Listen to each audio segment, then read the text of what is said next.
up, guys? This is Ed from Elite Savij, and today I'm going to be showing you guys my PK Orcust deck.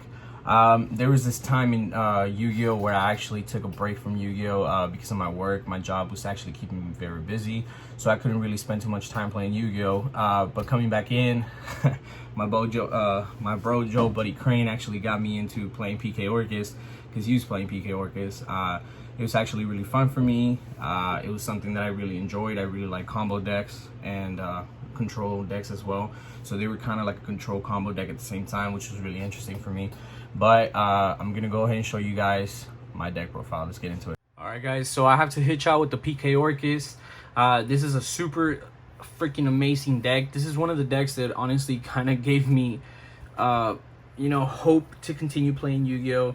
After True Draco had gotten hit and completely marked on the ban list, I was kind of down about it. I was kind of upset. I was like, you know what, I don't think I want to play Yu-Gi-Oh! For a while, and I actually took a break from Yu-Gi-Oh! I think I took about 6 to 8 months off. Let's just say 6 months because I don't want to be off on my numbers, but I took about 6 months off, and this is what I came back to. Shout out to Joe for getting clapped by this deck. For clapping me with this deck, I'm sorry, and then him getting clapped after I learned how to play this deck.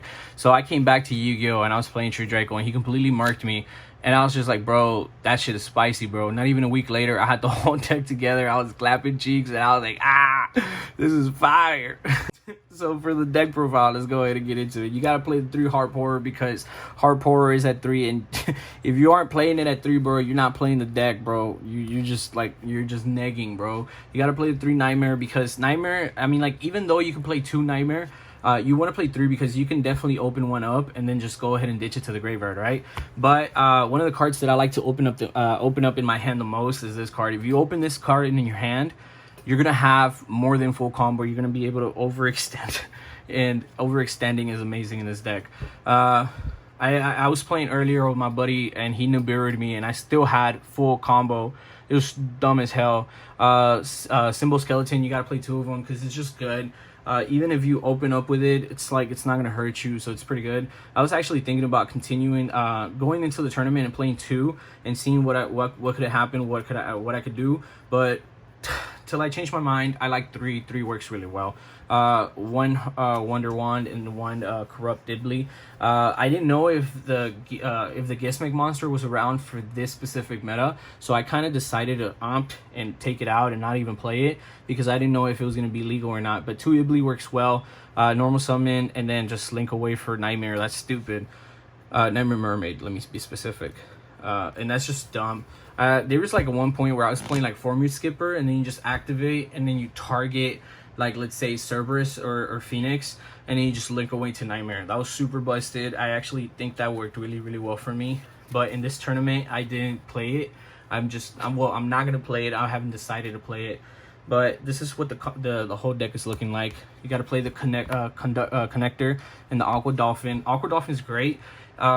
It's gonna help you just see your opponent's hand. So even if you don't hit anything, you're gonna get burned for 500. Nobody gives a shit. You just want to be able to see their hand, because sometimes you going first and seeing their full hand is gonna benefit you so much.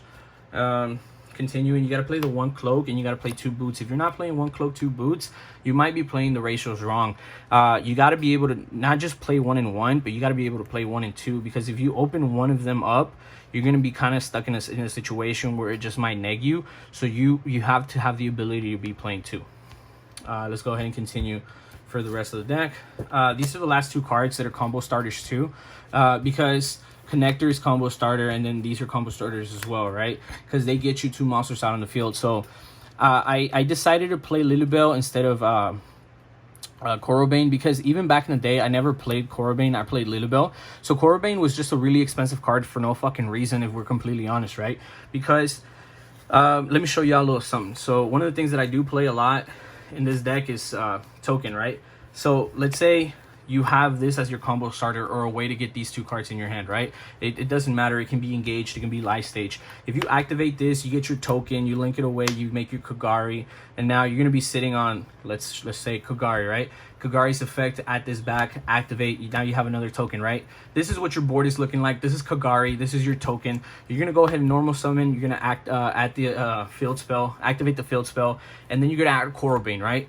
How the fuck are you supposed to special Corobane? Because Corobane says if you control nothing but TrickStar's monsters, special summon it from hand. That makes no fucking sense. If you're gonna go ahead and activate the field spell and you're gonna add a monster, you might want to add this. This is stupid. If this card gets added to your hand, special summon. This has no other conditioning for you to be able to like special summon it but this. I know a lot of people played Corobane and I'm probably gonna get burned for it. Like, oh man, no, it's just better. No, it wasn't. No, it wasn't. Let's be completely honest. Because what would you rather have? 4 monsters on the field or 3 monsters? Oh, this is an unnecessary normal summon. Yes, understood. It's an unnecessary normal summon, but in a situation where like you can overextend and let's say that you can summon out something else from your extra deck, these 2 monsters are just more stuff that you can use, right? I just thought this is a lot better than Corobane, so hopefully you guys like that. I know I really enjoyed it back in the day. Let's go ahead and continue. For the rest of the monsters, I played 3 Ash and 3 Drow. I'm not playing my super Drows because I let my boy Charlie borrow my Drows, and I also let my boy Eric borrow my other Drows. I have super Drows and I also have common Drows, but I let him borrow my supers because I'm a good friend. Yay.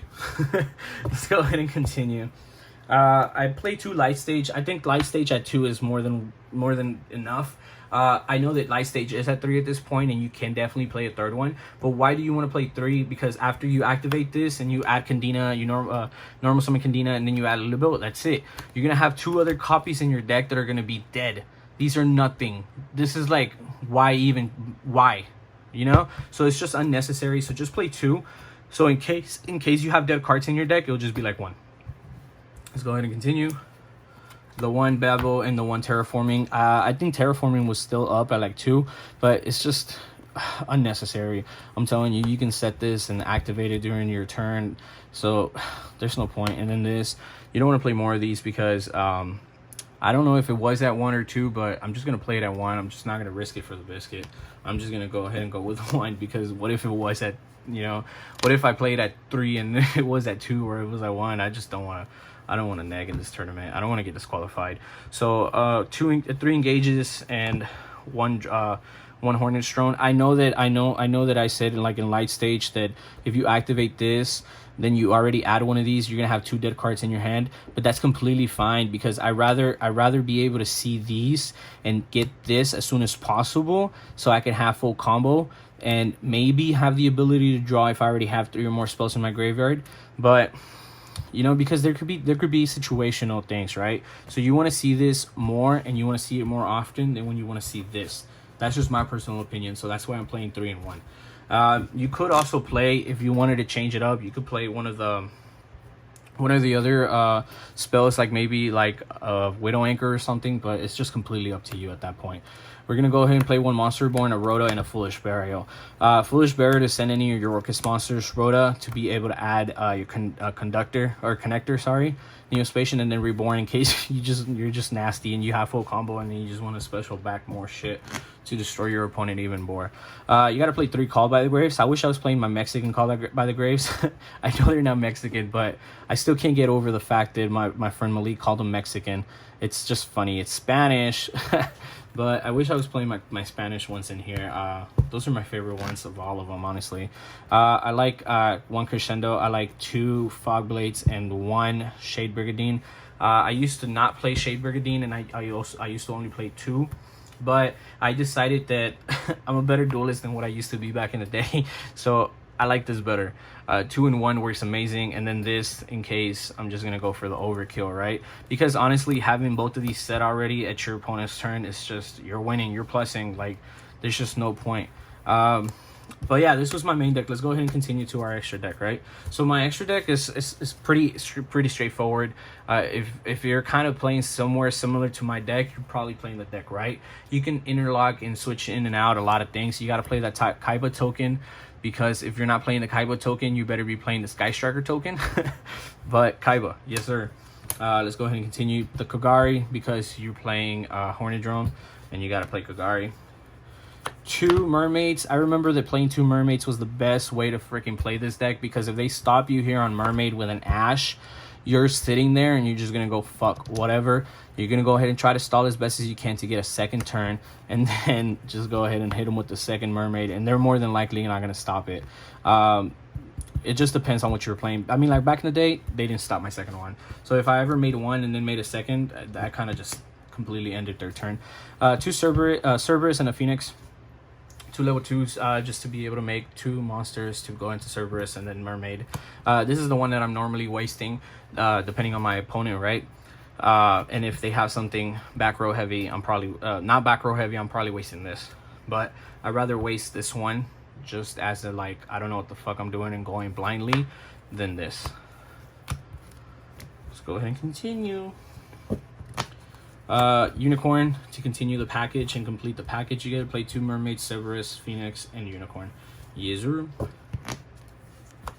You play 3 Galateas, bro. I swear to God, I saw a lot of you clown ass motherfuckers playing 2 Galateas back in the day. Boy, let me tell you, you were playing the deck wrong. Oh man, 3 Galateas, more than mandatory. If you're not playing 3, you're not playing the deck, right? You gotta play 2 Girsus. I actually think Girsu. I wish I was able to.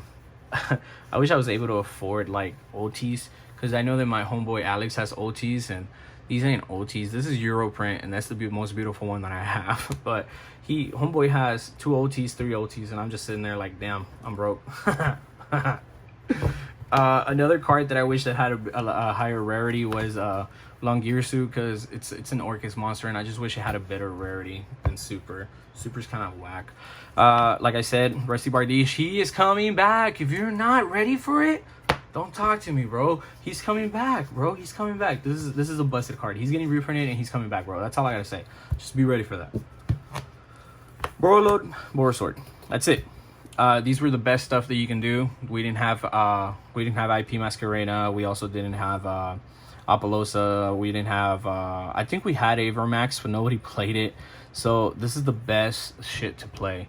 You could play Avermax, but I'd rather not play it, because then what if it really wasn't around and I'm just fucking tripping? Then yeah, I don't want to do that. But guys, this was my deck profile. Hopefully you guys enjoyed. I'm actually really honest, and I'm really straightforward about this deck. You can duel me on it. I don't care. I'm really chill about it. This deck is one of my favorite decks ever. I had really strong personal opinions about this deck, and I really love this deck. If you want to teach me something that I don't know, go ahead, man. I'm more than open-minded. I really love learning more and becoming a better duelist. So don't be afraid. Just don't come with any negativity, man. I'm super excited for this tournament, and I can't wait to get started. Hopefully my deck can at least make it to the semifinals. With that said, this was Ed from Elite Savij. Have a wonderful day, guys. Take care, and see you in the next one.